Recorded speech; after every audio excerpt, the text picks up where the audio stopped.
ये इतने इतने राजाओं में मैं संकल्प लेता हूं कि इन राजाओं में जो राजा या जो वीर इस धनुष को तोड़ देगा, मैं अपनी जानकी का विवाह उसी राजा के साथ करा दूंगा।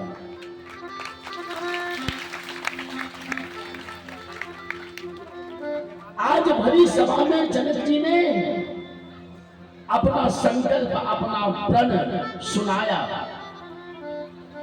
हाँ, जैसे ही अपना प्रण सुनाया, अब तो सभी राजाओं ने सोचा। एक ने कहा हम धनुष तोड़ देंगे, एक ने कहा तुम मत जाओ, चुप बैठो, हम ही धनुष तोड़ देंगे।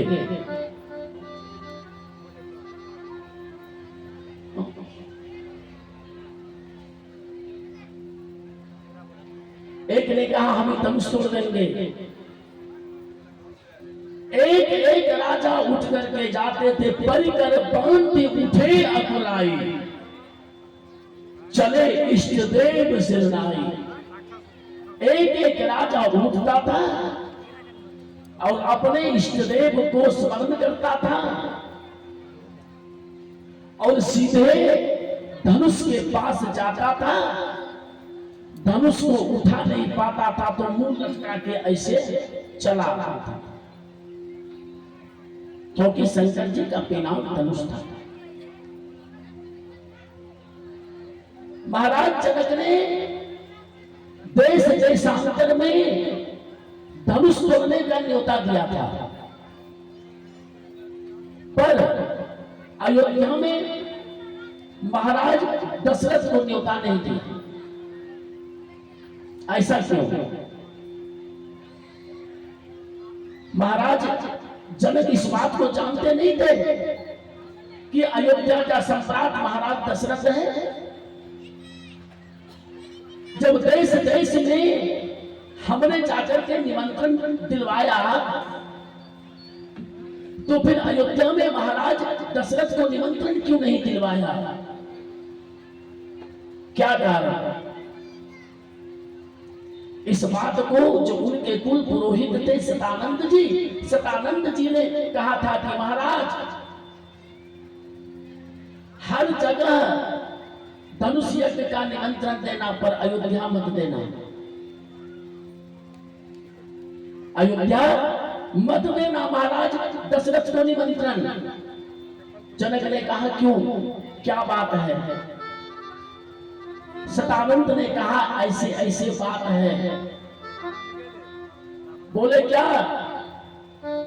सतानंद जी ने कहा, कह करके सुनाया कि मिथिला में एक ऋषि थे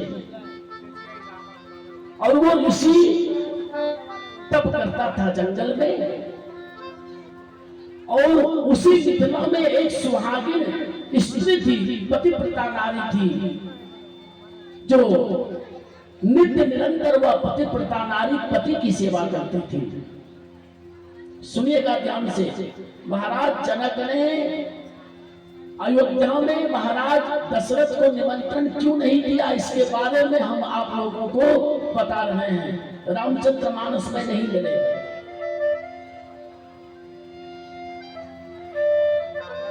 एक ऋषि थे, वो जंगल में तप कर रहा था और उनके कमंडल में जल था, और उधर से एक पतिव्रता नारी अपने पति को कंधे पर बिठा करके लेके आ रही थी। वह पतिव्रता नारी अपने पति की सेवा में इतनी मस्त थी महाराज, इतनी मस्त थी कि उन्होंने ध्यान नहीं दिया और उनके पैर से उस ऋषि का जो कमंडल में जल था वह जल गिर गया। सुनना ध्यान से। जैसे ही उस ऋषि के कमंडल का जल गिरा, ऋषि क्रोधित हो गए। इतना क्रोध आया ऋषि को, इतना क्रोध आया कि ऋषि ने उस पतिव्रता नारी को श्राप दे दिया। बोले जाओ, मैं तुम्हें श्राप देता हूं कि इस मंत्र पूत जल को तुमने गिराया है, तुम्हारा पति कल का सूरज नहीं देख पाएगा, तुम्हारा पति मर जाएगा, पति का प्राणांत हो जाएगा। जैसे ही पति प्रता नारी को ऋषि ने श्राप दिया, उनके जो कंधे पर पति था, पति को उसी जगह रख दिया और अब वह सोचने लगी पति प्रता नारी की, यदि कल सूरज उदय हो जाएगा तो मेरा पति मर जाएगा। इसलिए उस नारी ने अपने पतिव्रत धर्म के बल पर सूर्य की गति को ही रोक दिया, उगने नहीं दिया सूर्य को। पतिव्रता नारी में कितनी शक्ति होती है भैया, मैं शक्ति से अवगत कराता हूं आप लोगों को। जब पतिव्रता नारी ने सुना कि मेरा पति मर ही जाएगा कल, मैं सुहागिन से अभागिन बन जाऊंगी, तो फिर कल सूरज उग करके क्या करेगा, मैं सूरज को ही उगने नहीं दूंगी, सूरज को ही वह रोक दिया। अब जब सूरज उगता ही नहीं था तो रात्रि हो गई, एक दिन हो गए, 2 दिन हो गए, 3 दिन हो गए, इस प्रकार से बात फैलने लगी। अरे सूरज उगता क्यों नहीं है, क्या कारण है? 3 दिन बीत गए, 4 दिन बीत गए, इस प्रकार से 7 दिन बीत गया। ये बात मिथिला में महाराज जनक तक पहुंच गई। महाराज जनक आए, उस ऋषि के सामने बड़े बुजुर्ग आया और ऋषि से निवेदन करने लगा कि हे संत भगवान, अरे ये 7 दिनों से जो ये सूरज नहीं उग रहा है, आखिर कारण क्या है? जब महाराज जनक ने कारण जाना कि सती ने सूर्य को उगने नहीं दे रही है, तो सभी ने उस पतिव्रता नारी से निवेदन किया कि हे मां, कम से कम सूरज को उगने दो, सूरज को कम से कम उगने दो। उस पतिव्रता नारी ने कहा, महाराज यदि सूरज उग जाएगा तो मेरा सूरज डूब जाएगा। हाँ, इसलिए यदि आपकी इच्छा है कि सूरज उगे, तो इस ऋषि ने जो मुझे श्राप दिया है कि तेरा पति मर जाएगा, ये श्राप अपना वापस कर ले, मैं सूरज को अभी उगा दूंगी।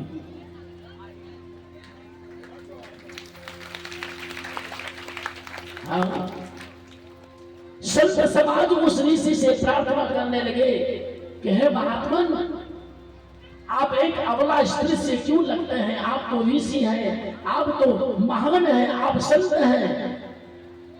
पहले तो नारी को श्राप नहीं देना चाहिए, और जब आप श्राप देते हैं तो श्राप को वापस ले लीजिए।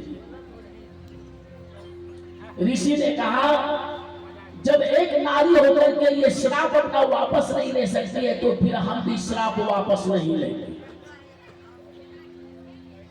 बोले अच्छा। तब तो जब ऋषि श्राप वापस लेने के लिए तैयार नहीं है और इधर पतिव्रता नारी सूर्य को उगने नहीं देगी, तो क्या मिथिला में अंधेरा ही रहेगा? कई दिन बीत गए। उसी समूह में एक बूढ़ा आदमी था बेचारा।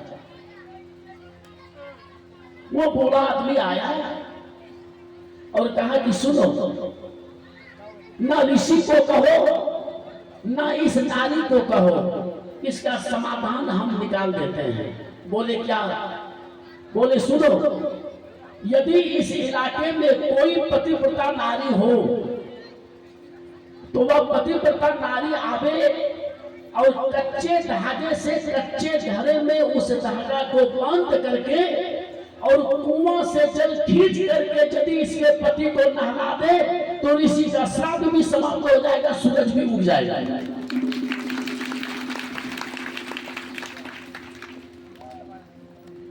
जब उस बूढ़े बाबा ने कहा, तब तो अब महाराज जनक जी खोजने लगे कि वैसा पतिव्रता नारी कहाँ है। हर एक जगह पत्र भेजा, लेकिन कहीं पतिव्रता नारी नहीं मिली। सामर्थ्य नहीं थी किसी में। संजोग से वो पत्र चला गया अयोध्या, और अयोध्या में कौशल्या के हाथ में लग गया। जैसे ही कौशल्या ने उस पत्र को देखा, कौशल्या तो समझ गई, आहा, एक ऋषि ने पतिव्रता नारी को श्राप दे दिया है कि तेरा पति मर जाएगा।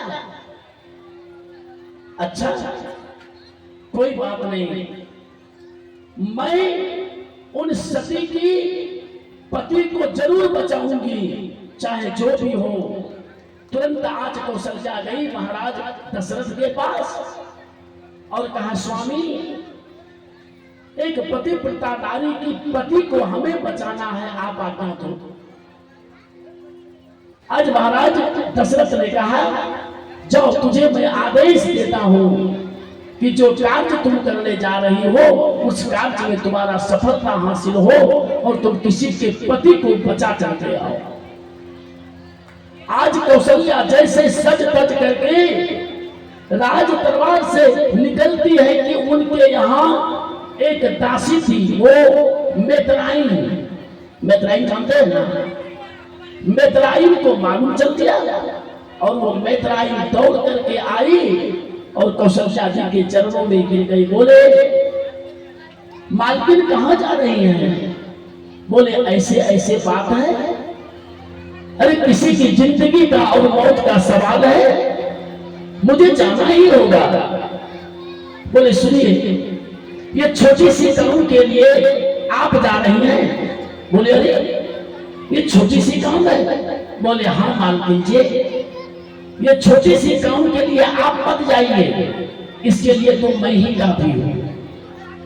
आज मैत्राइन वहां से चली और मिथिला पहुंच गई, और मिथिला में सबके सामने, महाराज जनक के सामने में कच्चा घड़ा मंगवाया, और कच्चा घड़ा में कच्चा धागा से बांधा, और वो मैत्राइन ने उस कच्चे धागे से कच्चे घड़े को बांधकर कुआं से जल निकाला, और कुआं से जल निकाल करके उनके पति को जैसे ही नहलाया, ऋषि का श्राप समाप्त हो गया और सूरज का उदय हो गया।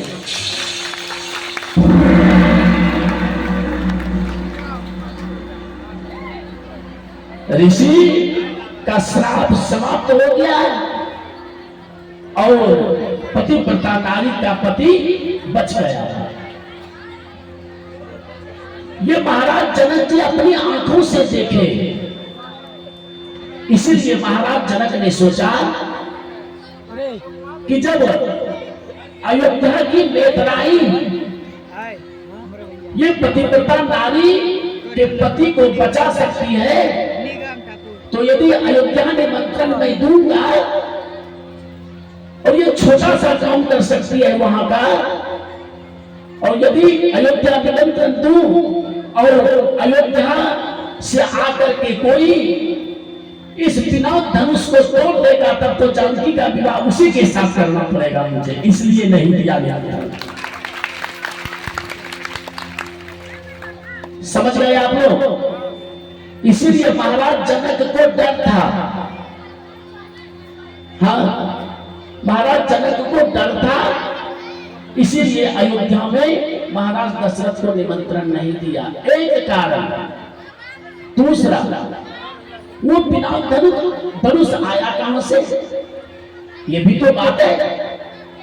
मिथिला में वो बिना धनुष आया कहां से? देखिए, वो बिना धनुष शंकर जी का था, और शंकर जी ने परशुराम जी को दिया था वो धनुष। लेकिन परशुराम जी के पास एक और धनुष था, उस धनुष का नाम था अजगम धनुष। ध्यान रखना, ये सब गुण रहस्य हर जगह मिलेगा नहीं, इसलिए ध्यान से सोचिए। वो पिनाक धनुष भगवान शंकर का था और भगवान शंकर ने परशुराम को दिया था, और परशुराम के पास एक धनुष पहले से था जिस धनुष का नाम था अजगौ धनुष। तो परशुराम ने सोचा एक आदमी और दो धनुष लेकर क्या करेंगे, इसलिए परशुराम जी उस पिनाक धनुष को लेकर के चला और चला आया महाराज जनक के यहाँ, और वह पिनाक धनुष को शंकर जी के धनुष को जनक के यहाँ ही रख करके चले गए और कहा कि देखिए हम अपनी अमानत आपको दे करके जाते हैं, इनका पूजा पाठ करना। अब जिस दिन से परशुराम जी महाराज जनक के आंगन में पिनाक धनुष को रख करके परशुराम जी गए थे, उसी दिन से उस धनुष की पूजा कौन करता था? जनक जी करता था।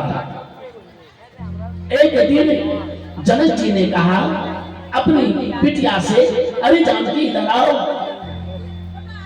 एक काम करो ना, आज जाकर के पूजा तुम कर दो। हाँ, आज तुम ही जाकर के पूजा कर दो। आज जानकी जी जैसे उस पिनाक धनुष की पूजा करने के लिए गई, तो जानकी जी ने देखा कि धनुष के नीचे थोड़ा गंदगी था, यानी एक जगह धनुष रखते रखते थोड़ा नीचे गंदगी हो गई थी। तो जानकी जी ने सोचा कि थोड़ा साफ कर देते हैं। ऐसा सोच करके जानकी जी ने उस धनुष को, पिनाक धनुष को बाएं हाथ से उठा लिया। जैसे ही बाएं हाथ से जानकी जी ने धनुष को उठाया, महाराज जनक ने देख लिया। जैसे ही देखा बोले, अरे इस धनुष को सहस्त्राबाहु भी नहीं उठा पाए थे, बड़े बड़े वीर इस धनुष को नहीं उठा पाया, और आज हमारी बिटिया जानकी बाएं हाथ से धनुष को उठा लिया।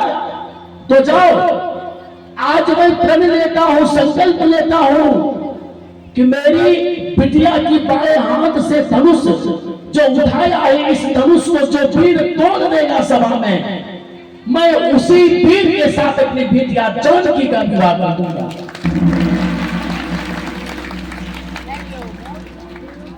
उसी समय महाराज जनक ने संकल्प किया था। आप लोग समझ गए ना? आज वो महाराज जनक सभा में कहा, अपने प्रण को सुनाया, और एक एक राजा जो वरिष्ठ राजा थे वो आते थे, परिकर बांधती उठे बुलाए।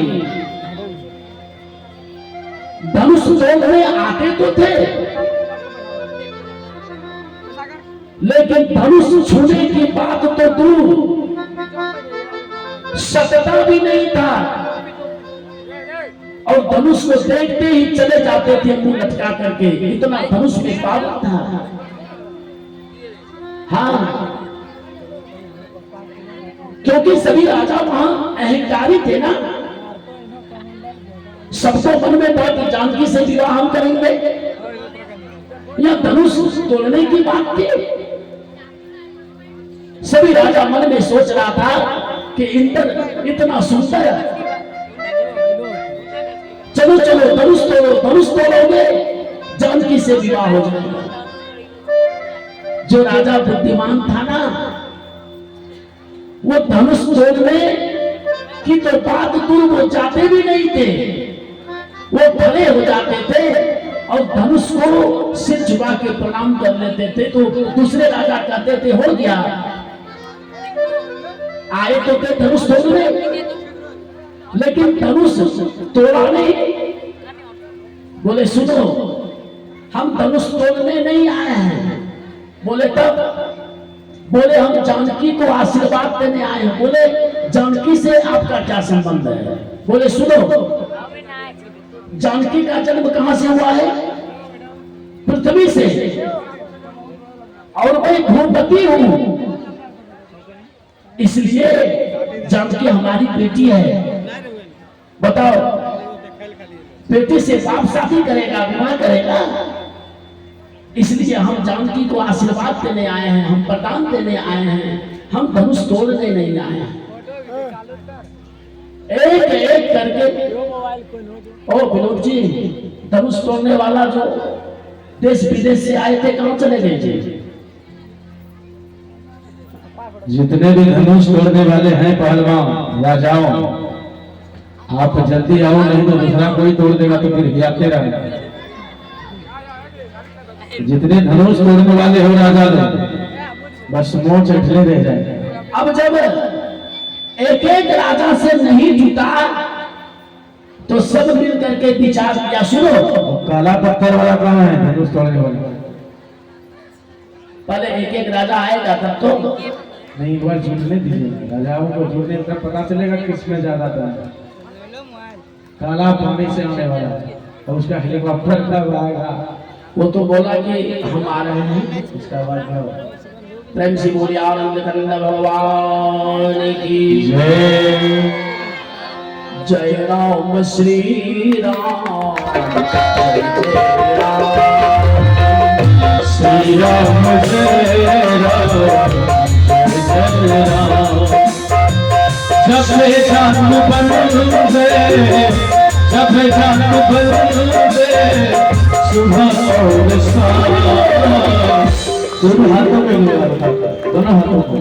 जिनके पास हाथ है वो हाथ उठा लीजिए, जिनके पास नहीं है तो फिर कोई बात नहीं। और कहते हुए श्री राम जय राम, जय राम, श्री राम जय राम, जय राम। जब जात बंदे, जब जात बंदे, सुबह और शाम। श्री राम जय राम, जय राम, श्री राम जय राम, जय राम।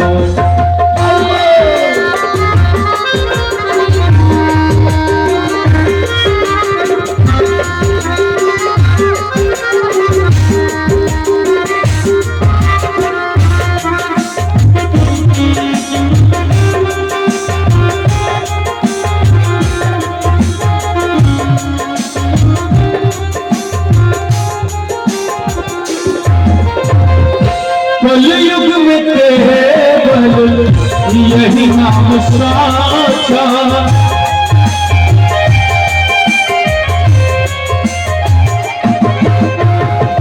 कलयुग में केवल यही नाम साचा। जिसने उचारा परम सुख पाया, जिसने उचारा परम सुख पाया। हुए हैं सफल उनके, हुए हैं सफल उनके हर बिगड़े काम।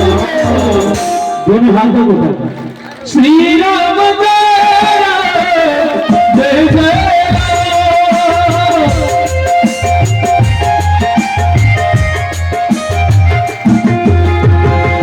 जब जात बंदे, जब जात बंदे, सुबह और शाम। श्री राम जय राम, जय राम, श्री राम जय राम, जय राम।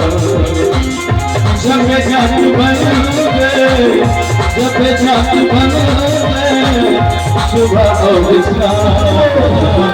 श्री राम जय राम, जय राम, श्री राम जय राम, जय राम। बोलो श्री राम जय राम, जय राम, श्री राम जय राम, जय राम।